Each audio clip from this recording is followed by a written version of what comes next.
On Tuesday, January the 12th, an earthquake measuring 7.3 on the Richter scale struck Haiti, leaving more than 100,000 dead and 180,000 injured. Médecins Sans Frontières decided to send an inflatable hospital to the capital, Port-au-Prince. On Thursday 14th, at MSF Logistics headquarters in Bordeaux, 9 tents, 2 operating theatres and 100 beds were loaded onto 2 planes that were soon to leave for Haiti. Despite authorization to land in Port-au-Prince, 1 plane was redirected to the Dominican Republic at the last minute. The cargo then had to be transported by lorry to Port-au-Prince, holding up MSF's operations for 24 hours. The freight finally arrived on Tuesday at Saint-Louis, where the hospital was to be set up. Racing against the clock, MSF teams strove to get the hospital up and running as quickly as possible. Pallets laid, tents put up, equipment installed, electricity and water hooked up. In the 2 nights I've been here, I got 2 hours of sleep the first night and an hour and a half on the second. We went to bed at 4:30, but I was woken up by an earthquake at 6 a.m. It was a violent aftershock centered about 35 kilometers away. It measured 6 on the Richter scale, so it was pretty big and people were panicked around us. What a wake-up call.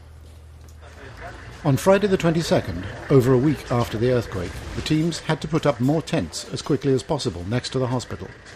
The Paco health facility was in danger of collapse. All the patients were immediately transferred to Saint-Louis. A total of 180 people were moved into these new tents. On Monday the 25th, nearly 2 weeks after the earthquake, staff installed the last pieces of equipment in the inflatable hospital.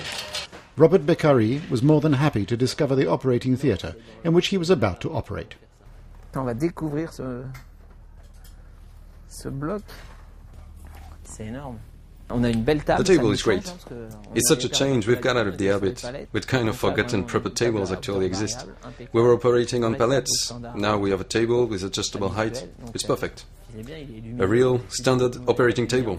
And there are lights. We haven't had lights for a while. There's light, a real table. We're going to start working again. Yeah, it's good. It's perfect.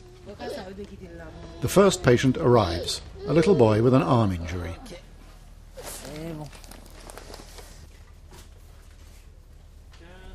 This is our first patient to be operated under the new hospital in Port-au-Prince. The surgery went fine, the conditions were very satisfactory as far as surgery and anesthesia go. The surgeons, exhausted after having worked non-stop since the earthquake struck, are going to be able to work at last in near-normal conditions. The patients can see the improvement too. Traumatized by the earthquake that destroyed most of the buildings in the capital, the injured can at last find a little peace in the safe environment.